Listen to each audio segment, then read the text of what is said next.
Yeah, Philip the Juggler. Oh, man. You've heard me talk about this dude before. That's him at his second wedding. That would be a probably 26, 27-year-old me on the left side, and Philip looking like Matthew McConaughey on the right.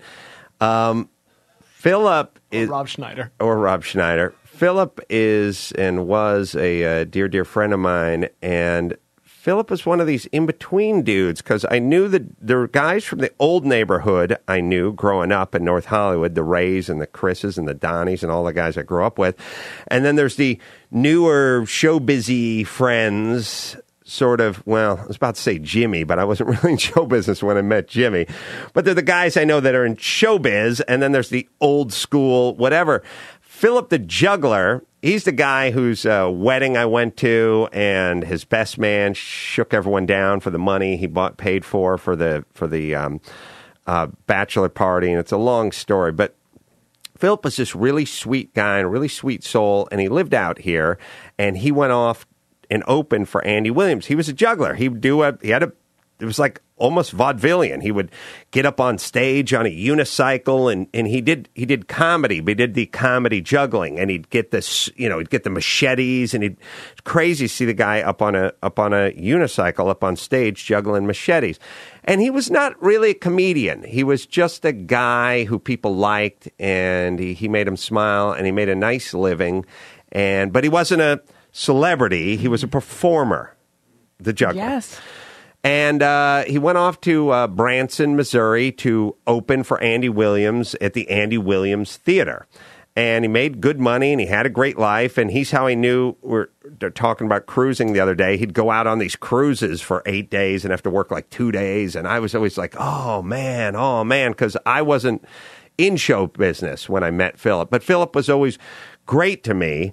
And he's always like, you're super funny. You're going to be fine. And I was just a carpenter the whole time. And he'd get these gigs. Like Andy Williams would go to Palm Springs, and he'd invite me out, and we'd stay at La Quinta, and I'd be backstage drinking free Heinekens and eating free food, and staying at La Quinta. And he went to,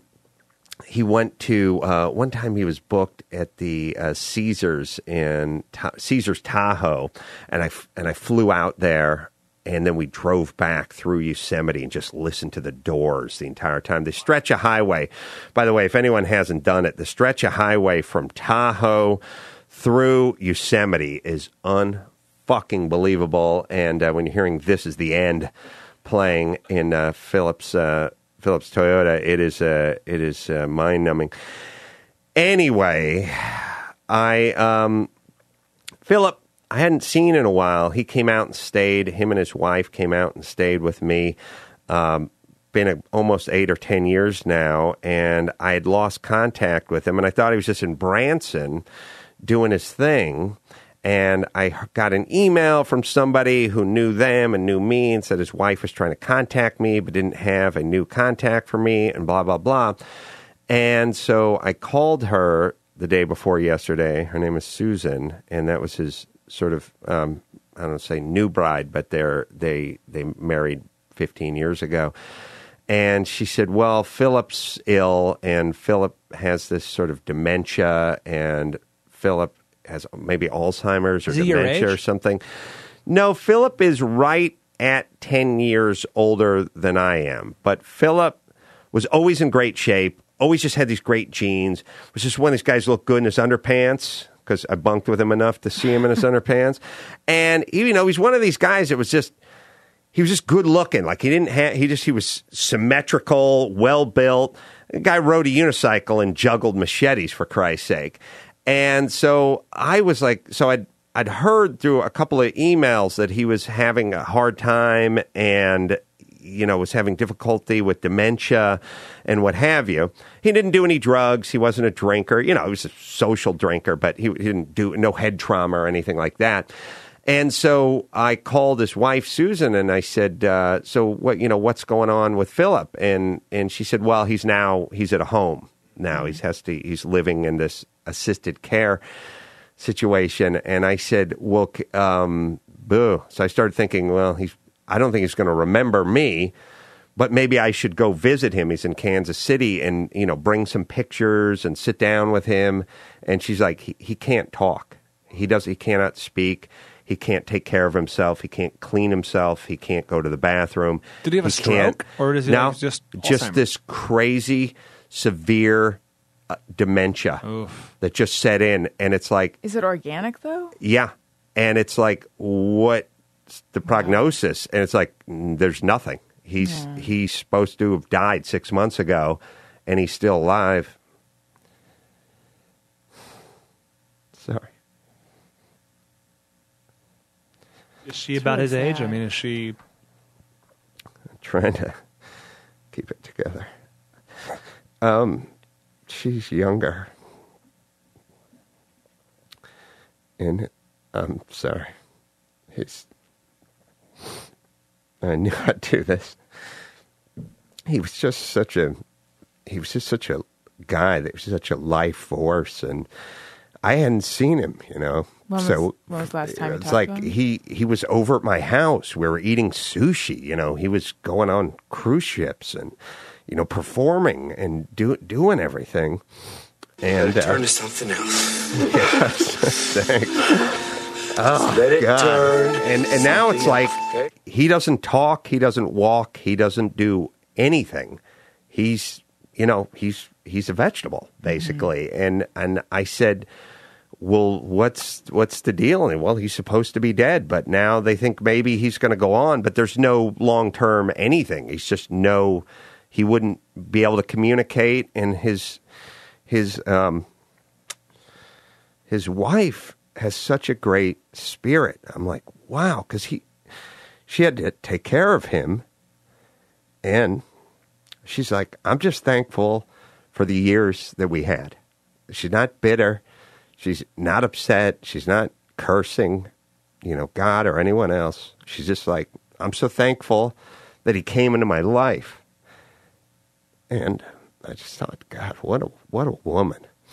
I mean, and it made me think, we all should adopt that. I mean, we all should, she's like, we had 15 great years together. I wouldn't trade it for anything. I thank God that he came into my life, and that's where I'm at with it. And I was like, wow. So I'm going to try to get out and see him, but he's not going to know me, obviously, and he's not going to be able to communicate with me. But I was sort of prepared for him not being able to remember me, but I didn't know he was completely just gone. And it's worse than being gone, because this could go on for 10 years, of just complete nothing. She doesn't want that either, but it's so weird because I was out of touch and they weren't able to get hold of me, and I was not able to get these little incremental updates. It was so sudden for me. I was like, he was, Mr. Life of the Party, Mr. Good Looking, Mr. He wasn't an accountant for a law firm or something. He was a juggler. He was a unicycle riding, juggling performer who, it's almost absurd. And yes, loved to have fun and just had this great spirit and just magnanimous and just easy and friendly. And, he was one of these guys who, when I met him, he was, in show business, and I was a struggling carpenter, and I marveled at his life and what he did and all the travel, and they got to I'd go see him in Las Vegas, go open for Johnny Mathis, and he'd take me backstage, take a picture with Johnny Mathis, and all that stuff, and then at a certain point I got much more successful than he did. But he always just enjoyed it. Like he wasn't, he never held a grudge or was like, some people get catty about, right. I was here first, I did, and now you've passed me and now we're not talking anymore. He was always, he loved it. He loved my success. So, just a great spirit that, will be missed. And, his wife is, Susan, is just an angel. Do they have any kids? Angel.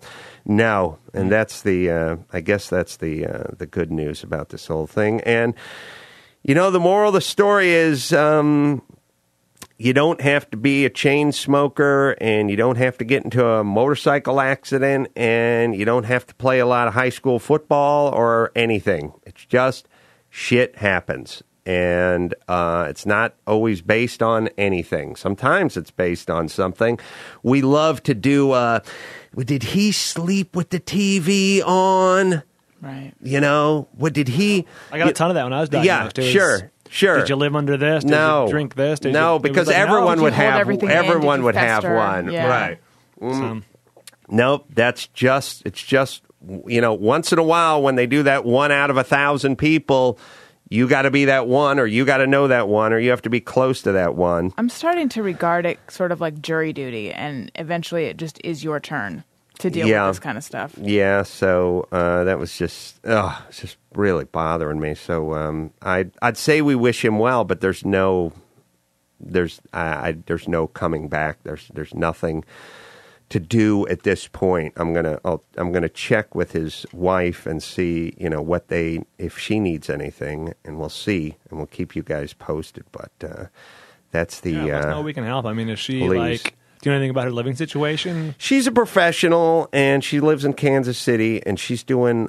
She was a professional before she met Philip, and she's sort of maintained her job, and I think she's doing okay for herself. She's smart, and she's resourceful, and she's tough, and like I said, she was a professional, and so I think she's doing okay. But I'm going to check, because this is just, boy, you should not wish this upon your worst enemy in terms of a relationship, because this has been going. She's in a holding pattern, and it's been going on for 10 years, like slowly. Well, it starts with, geez, what's that guy's name, and then where are my keys, and then it starts turning into being misdiagnosed, and the next thing you know, they can't work anymore, and you're taking care of them at home, and then at a certain point you have to make the decision that they need to go into an assisted living situation because you can't bathe them and clean them and take care of them, and hey, boy, listen, we should all live to 80 and then be just cleaned out doing a base jumping stunt where the chute doesn't open.